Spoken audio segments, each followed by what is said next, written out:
You ever have that gut feeling that something's off, but you can't put your finger on it? Like, you know things aren't right, but you're afraid to even dig into it? That was me. My wife, Emily, and I had been married for 3 years.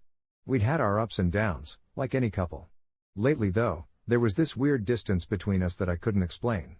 The nights were quieter. Conversations felt forced, and her laugh, the laugh I used to love so much, seemed distant. But I never suspected it would be this bad. Not in my wildest nightmares. Emily, with her long blonde hair and that innocent smile, was the type of woman who made heads turn without trying. She wasn't the type you'd ever suspect of betrayal. But maybe that was the problem. I was so blinded by how perfect she seemed, how soft her features were, how she could make a simple t-shirt and jeans look like something out of a dream, that I never thought she'd ever have it in her to cross me. I never thought they would. My younger brother, Jason, had always been the black sheep of the family. He was 5 years younger than me, always the reckless one, always chasing trouble. But blood's blood, you know? Family's supposed to be sacred. No matter how much he messed up, I always had his back, bailed him out, helped him find work when he couldn't keep a job. That's what older brothers are supposed to do, right? So, it never crossed my mind to question why he'd been hanging around more lately, why he always seemed to be at our place. I thought he was just going through another rough patch, crashing at my house to figure things out like he always did. Hell, I even felt sorry for him. It was a Thursday when everything fell apart. I remember it like it just happened. I wasn't supposed to be home. I had a meeting at work that got cancelled last minute, so I figured I'd come back early, surprise Emily, maybe take her out for lunch. It had been a while since we'd done anything just the two of us, and I thought maybe that's what we needed. A little time away from the grind. Time to reconnect. When I opened the door to our house, something felt off. You know how you can just sense when things aren't right? I called out for her, but there was no response. It was weird because her car was in the driveway. I figured maybe she was in the shower, or outside, but as I walked towards the bedroom, I started hearing noises. Muffled voices. Laughter. And then something else. I don't know what went through my head in that moment, but I knew it wasn't good. My heart was pounding as I pushed open the bedroom door, and what I saw, I still can't shake it. There they were, my wife, Emily, and Jason. In our bed. Together. It took a second for my brain to catch up with my eyes, like my mind refused to believe what it was seeing. But their faces. The shock on their faces said everything before a single word left my mouth. Emily, trying to cover herself with the sheets, her face flushed, her eyes wide. And Jason. That idiot. He didn't even try to move at first. Just stared at me like a deer caught in headlights. I could feel the rage rising in me, this boiling anger I didn't even know I was capable of. This wasn't just cheating. This wasn't just betrayal. This was my own brother. The one person who I thought would never do something like this to me. But there he was, in my bed with my wife. I didn't say a word. I just stared at them, my fists clenched so tight I could feel my nails digging into my palms. It felt like the air in the room had been sucked out, replaced with something cold and venomous. I wanted to kill him. Both of them, if I'm being honest. But I didn't. Not yet, anyway. That was the moment everything changed. That was the moment the scales tipped, and I knew, this wasn't going to end with just that one encounter. No, I was going to make him pay. I was going to make both of them pay. I don't remember much after that moment, to be honest. Everything kind of blurred together. I must have said something, I mean, how could I not? But I couldn't tell you what it was. The rage had taken over, and all I could think about was how the two people I trusted most had done this to me, right under my nose. And worse? They didn't even look guilty, not really. It was like they were more surprised that they got caught than anything else. Emily, God, I can still see the way she scrambled to cover herself, her long blonde hair spilling over her face, trying to avoid eye contact. She stuttered, trying to explain. She had the audacity to say, "It's not what it looks like," as if I was an idiot. As if I hadn't just walked in on my wife screwing my brother in our bed. That's the thing about cheaters, they always think they can talk their way out of it, like somehow there's an excuse for this level of betrayal. Jason, though. I wasn't prepared for how calm he was. He wasn't embarrassed. He didn't even bother to hide his body, just stood there, staring at me with this stupid grin half wiped off his face. He looked at me like I was an inconvenience, like I was the one interrupting something. It took everything in me not to just throw a punch right there. But no. Not like that. He wasn't getting off easy. Instead, I left. I walked right out of the house, got in my car, and drove. I had no idea where I was going. I just needed to be away from them, from that. I could still smell the scent of them together, still see the sheets tangled around them in my head. My fists were shaking against the steering wheel, and I could feel that anger, that cold fury, growing inside of me. You ever feel like you're standing on the edge of a cliff, and all it would take is one little push to send you over? That's how I felt. But I wasn't going to let them push me. No, I was going to be the one who pushed back. It wasn't until later that evening that I finally came back home. I didn't expect them to still be there, but they were. The living room was quiet, but I could hear movement from the kitchen. Emily was at the counter, making coffee like it was just another normal day, like we hadn't just crossed a line there was no coming back from. Jason was sitting at the table, scrolling through his phone like nothing had happened. That's when it hit me, this wasn't some heat of the moment mistake. This wasn't a one-time thing.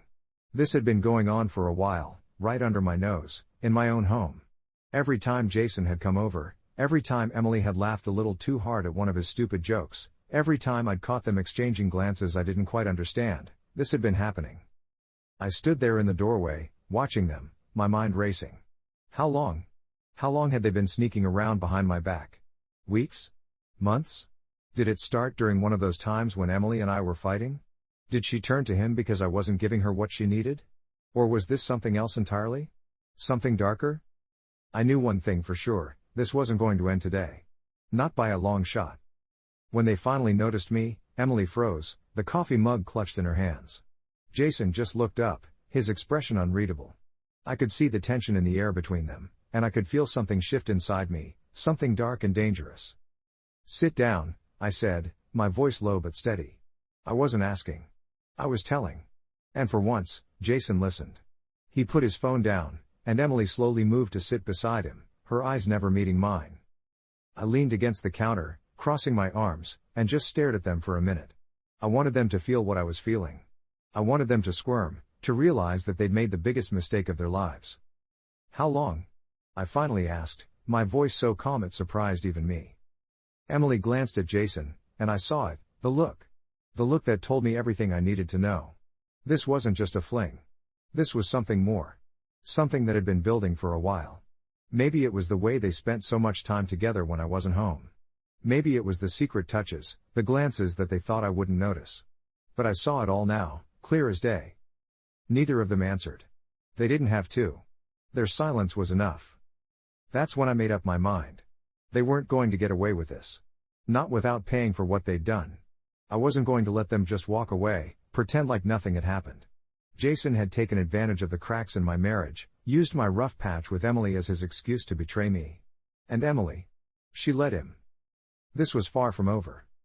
After that night, I barely slept. I couldn't. Every time I closed my eyes, I saw them together, the way they looked at each other, the way they acted like I didn't even matter. I'd lie in bed, staring at the ceiling, my mind running in circles, trying to figure out what to do. I wasn't going to let them get away with it. But this wasn't just about payback, it was about making them feel the kind of pain they'd caused me. And I knew just how to do it. Emily tried to talk to me, of course. She made these weak attempts at apologies, saying how sorry she was, how it had been a mistake, how it hadn't meant anything. But the words felt hollow, like she was just saying what she thought I wanted to hear. She didn't really feel guilty, not in the way she should have. I could see it in her eyes. There was no real remorse there. Just fear of what I might do. And honestly, that's exactly what I wanted her to feel. Jason, on the other hand, didn't even pretend to be sorry. He stayed away after that night, not showing up at the house, not texting, nothing. I think he knew better than to face me. Or maybe he thought if he stayed away long enough, I'd cool off. But I wasn't cooling off. I was only getting angrier, and I was biding my time. I spent the next few days putting together my plan. I wanted to make sure every step I took was calculated, that every move hurt them in ways they wouldn't see coming. It wasn't enough just to confront them, to get physical, to shout or scream. That's what they expected me to do. No, I needed to be smarter than that. The first part was easy. Emily didn't know it, but I'd started tracking her phone. It was a subtle move, one she wouldn't notice right away, but it gave me a window into her life that she didn't realize I had. She kept up her usual routine, work, gym, the occasional lunch with friends, but it was when her location would suddenly disappear for an hour or two that I knew she was seeing him. She wasn't even trying to be careful about it. Once I knew her patterns, I started leaving little hints that I was onto her. It was small things at first. I'd casually mention places she'd been when I shouldn't have known about them, or I'd make comments about Jason's absence just to watch her reaction. Every time, she'd freeze, her eyes darting nervously, trying to figure out how much I knew. It was satisfying, watching her squirm like that. But it wasn't enough. The final straw came when I found out they were planning to meet up at Jason's place while I was supposedly working late. It was perfect. I knew exactly where they'd be, and I knew exactly what I was going to do. That night, I made sure to leave work early again, just like the day I caught them.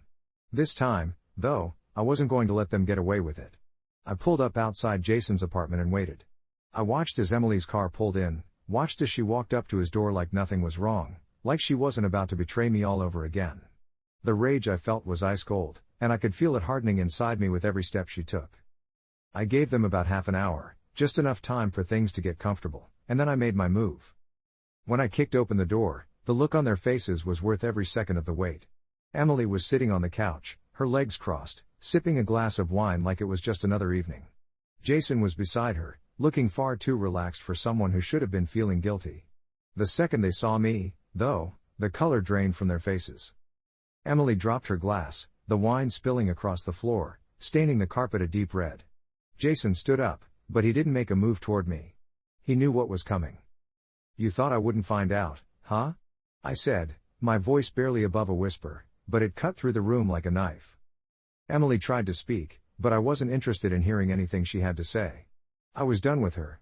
My eyes were on Jason, and he knew it. He backed up, his hands slightly raised, like he was surrendering, but I wasn't in the mood for mercy. "You think you can just take what's mine?" I said, my voice low and dangerous.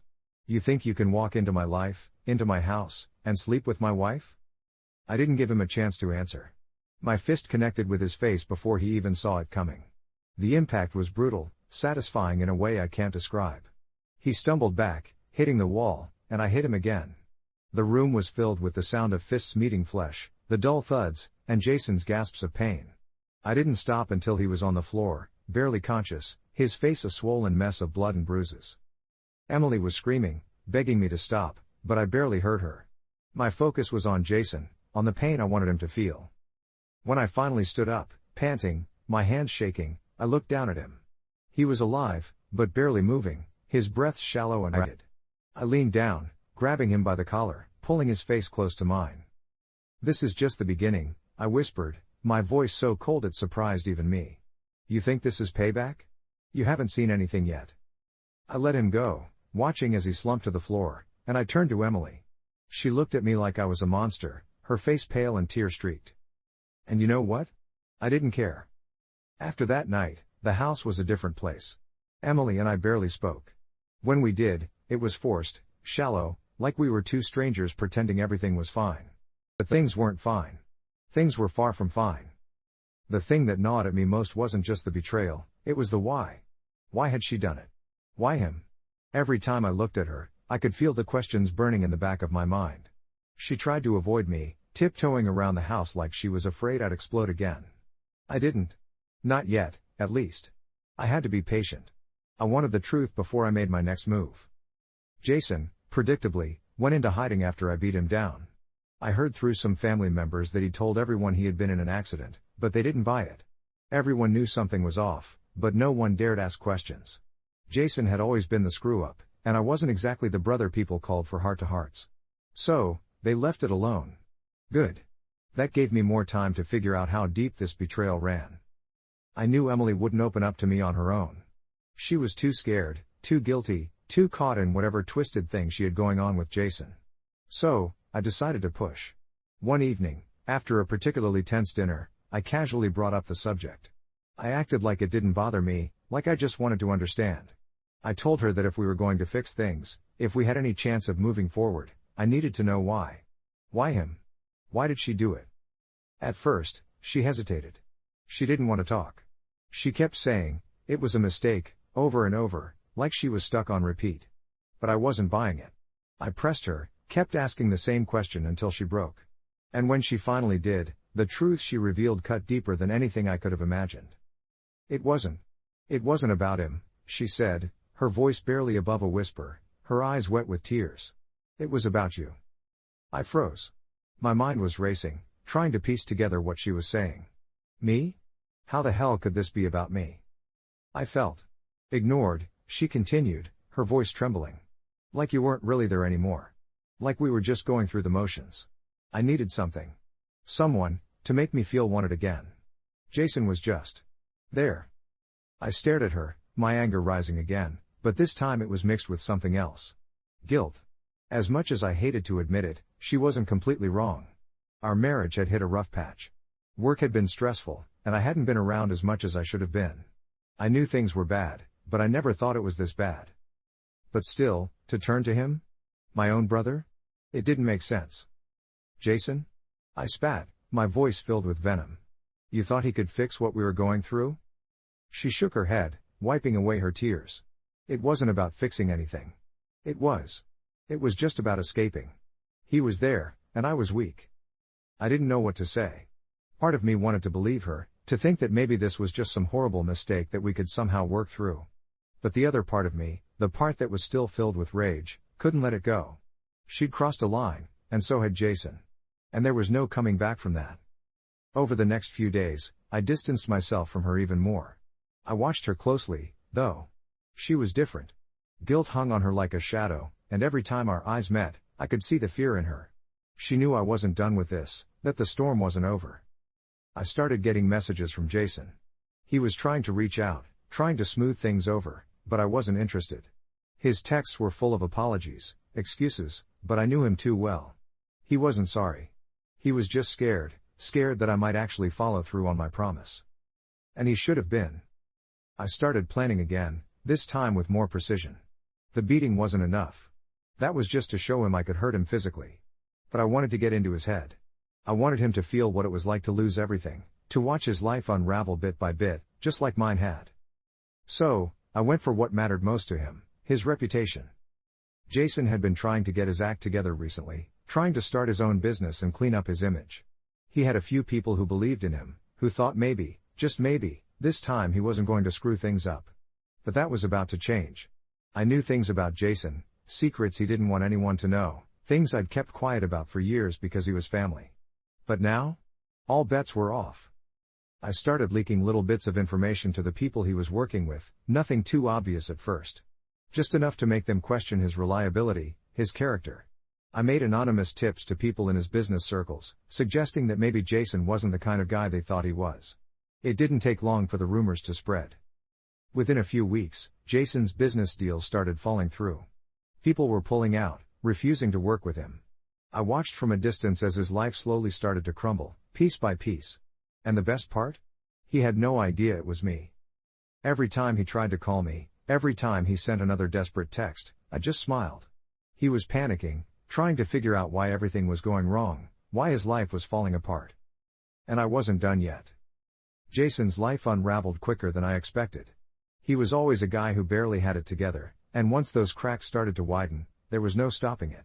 His little business venture tanked, his partners bailed, and people started distancing themselves from him.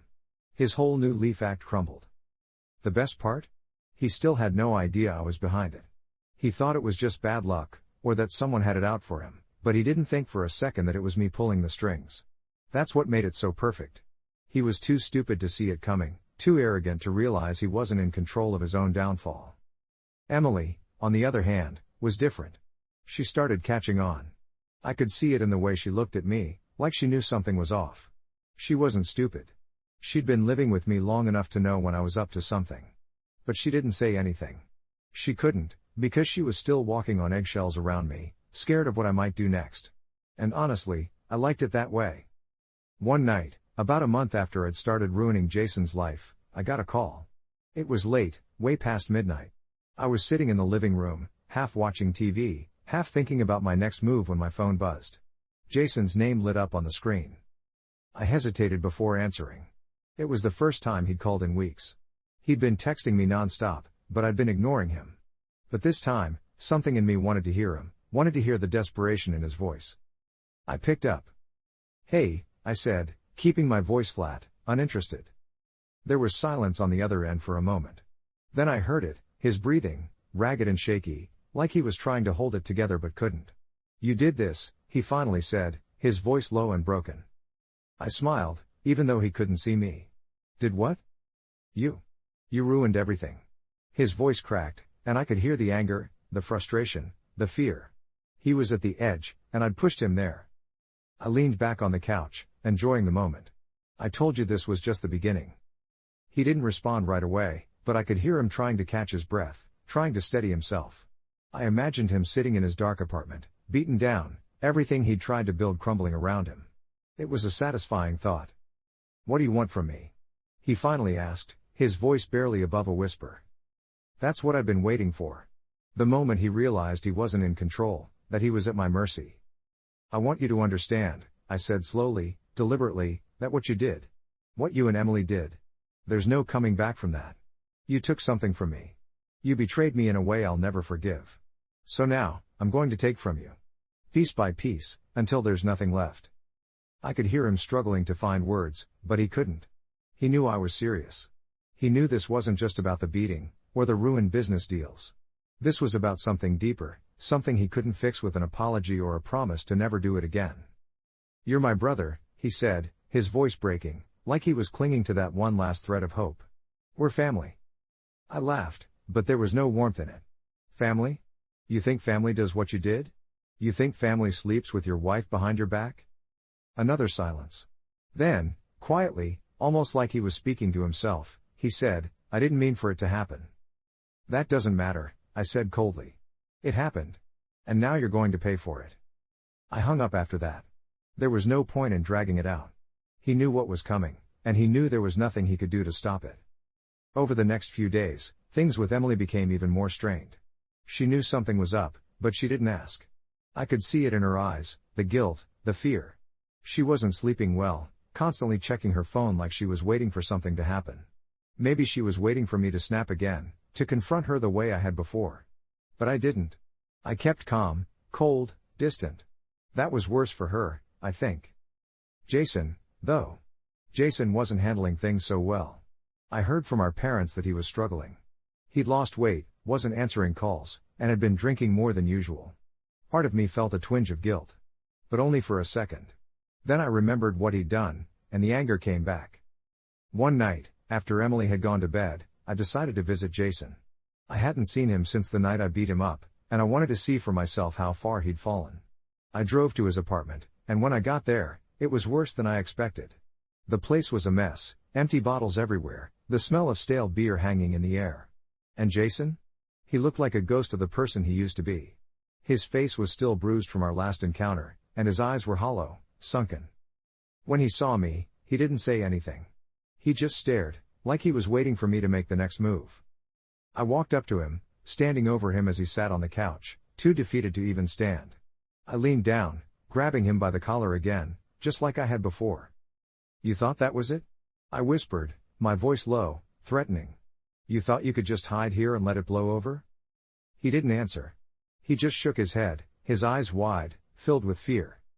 This is just the beginning, I said, my voice colder than ever. What you're feeling right now. This is only the start. You're going to wish I'd ended it that night. I let him go, watching as he slumped back into the couch, too broken to even fight back. I wasn't done with him yet. Not by a long shot. What would you do if you found out your partner cheated with a family member? How far would you go to make them pay?